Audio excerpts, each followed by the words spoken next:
What's up, guys? Welcome back to the channel. It's a boy, Dominic Rich, and I'm back to do a quick Premier League update for Saturday, October the 23rd. I hope I'm getting the date correct. But look, we had some good games today. I gotta say that. And you could see I'm in high spirits because my team, Manchester City, just slapped Brighton 4-1. And just to note, Brighton only conceded 5 goals before this match. So it just shows the brilliance of Manchester City. But I'll get into that game pretty soon. I want to run through all the fixtures that were played today. I got to drop my wife to work, but I want to do an update because if I don't do it right now, I won't get another chance to do it. All right, so let's start with the games.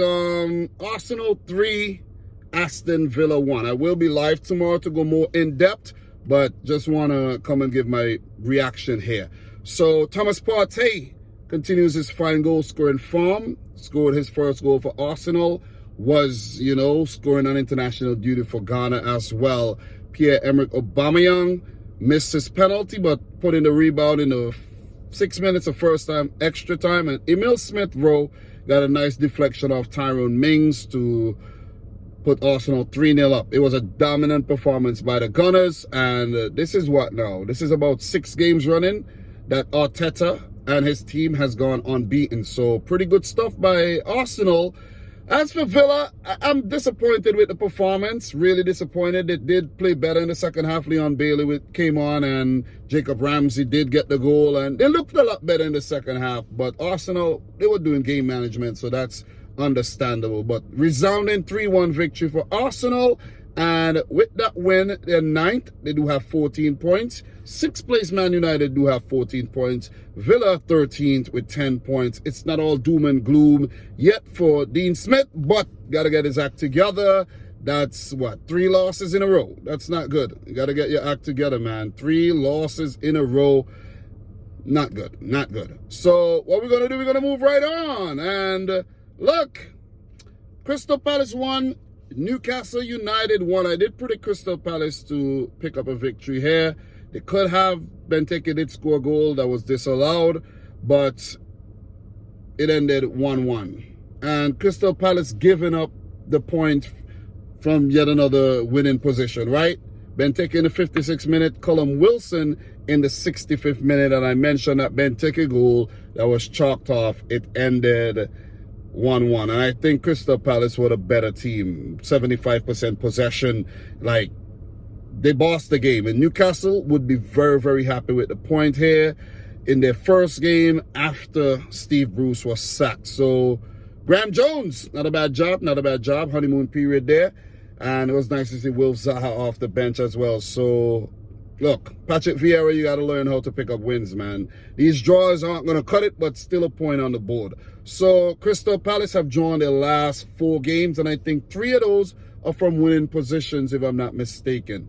Or maybe all of them are from winning positions. So, they're 15th right now. As for Newcastle, still without a win this season, they are 19th. So, look, all the best. All the best to both teams, you know what I mean? Newcastle, hope you get a win soon. Leeds 1, Wolverhampton Wanderers 1. I did predict Leeds to lose the game, but well done on them. They scored a penalty late in the game. I think they had a really bright second half.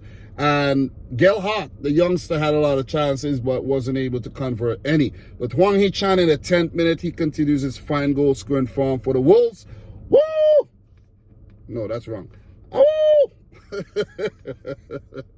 And Rodrigo Moreira with a penalty in the 94th minute to give Marcelo Bielsa and his boys a well-deserved point. And they need the points. They have only picked up 1 win so far this season. That win actually prompted the sacking of Xisco Munoz of Watford.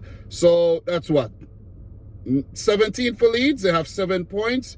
And as for Wolves, they're 10th with 13 points. Bruno Lage and his boys continue their fine form. Bruno Lage and in charge. Look, Southampton 2, Burnley 2. We had Maxwell Carney with a goal in the 13th minute.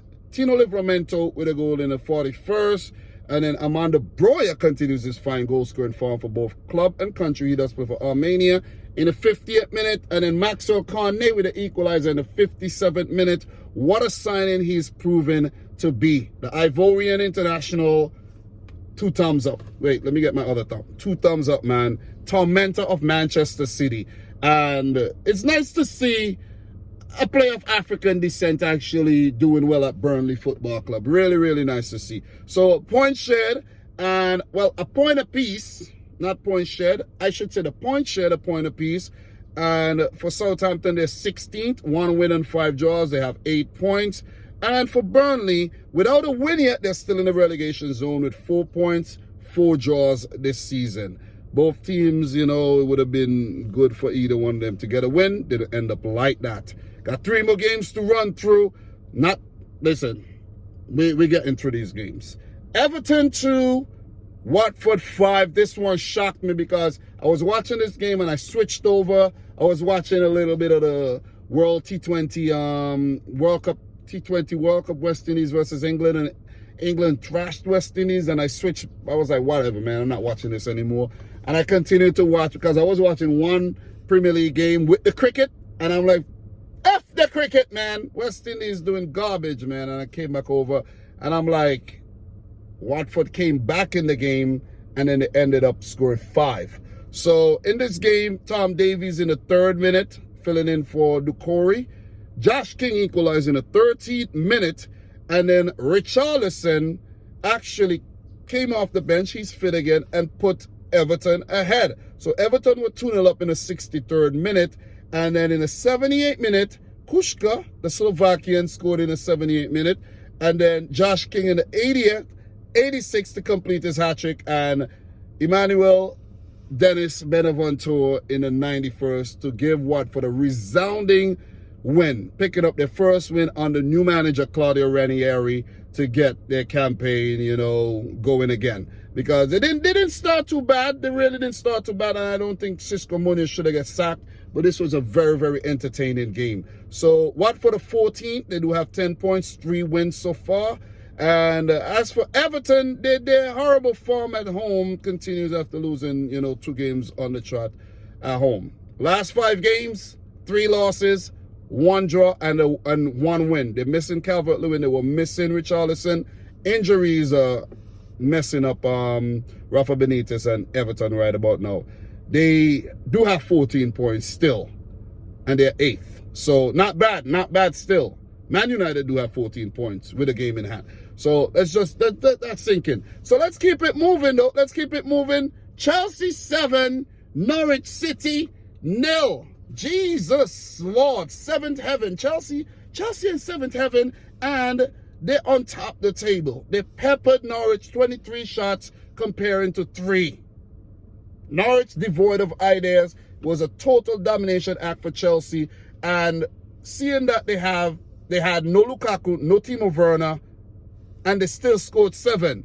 Testament to what they've been doing during this season, scoring all across the field. Left back scoring, right back scoring, center back scoring. Not Lukaku, hardly Timo Werner. So they won't miss those guys, and I said that in my build-up. And look, it happened. 7 though. That's the first time since 2014 that Chelsea put 7 past any team.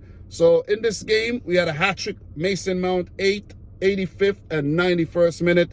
Callum Hudson-Odoi with a goal. Reece James with a cheeky one. Ben Chilwell continuing his fine goal-scoring form. And an own goal from Max Aarons. Ben Gibson did get sent off in the 65th minute. And Chelsea romped to a big, dirty, stinking 7-0 win. So congrats to Chelsea. They're on top of the table right now. They're happy. And they have 22 points. Bravo. That was a good performance. It's all about entertainment, and that was very, very entertaining. So before my wife comes out, let me touch on the City game. Don't have a lot of time. Congrats to Chelsea. Don't worry, City right behind you. Okay? Man City 4, Brighton 1. What a performance by City, man. Completely outplayed Brighton in the first half. It should have been about 5-0 or 6-0 in the first half, but it ended 3-0 in the first half with Gundogan in the 13th and Phil Foden with a brace in the 28th and the 31st minute. But I got to say that Robert Sanchez is a fine goalkeeper. He kept them in the game, And they came out in the second half. Graham Potter did his thing, made the necessary changes, bringing on Tariq Lamptey, bringing on Alexis McAllister there as well was a good change. And Enoch Mwepu as well. Those changes, you know, affected the game big time. And they got to go back when Ederson was deemed to foul Mwepu. There was a freaking offside in the build-up and it should have got chalked off, but it's whatever. They got a consolation goal back before Riyad Mahrez put one in brilliantly to continue his fine goal-scoring form for both club and country in the 95th minute to give Man City a resounding and expected 4-1 victory. Brighton did beat us at the back end of last season, but it's all good. The title was won already. But Brighton, they look good. Only conceded 5 goals before this match, and now they clocked 4. So next match is against Liverpool. Who knows? It could go ugly, or they could pick up another win against Liverpool. You know what I'm saying? So look, great performance by the reigning champions. And I have to say this, I have to send this message out. It's gonna take a lot to beat this Man City team this season. It's gonna take a lot to get the trophy from Manchester City. I know Tottenham did beat us on the first match day, but it's all good, man. We have put that behind us and we are gonna just march on towards the finish line and pick up another Premier League title. I'm only messing with y'all, man. Nah, man, I'm not calling it yet. It's going to be a tight race. Chelsea, Liverpool, Man City. Let's see if there's a 3-horse race this season. Let's see if any other team would peek their head in. Brighton, I would love for them to get maybe a Conference League or even a Europa League. They look good. And if they continue playing the way they are playing, it could just end up like that. Very attractive stuff in the second half. Very, very good. Look, that's my brief roundup. I will be live tomorrow to talk about all the games together. And in terms of tomorrow's games, West Ham play Tottenham in the London Derby. Brentford play Leicester. Really good match that promises to be. And the big one between Man United and Liverpool. So 3 more matches to talk about. We'll do that live. Oh! Whoa! I had that like propped up on a CD. And it broke. The disc broke. Oh my God. Oh man. Anyways, man. Guys, and my wife came out at the same time too. So guys, for everyone, until next time. Peace out. Rich Squad. Peace.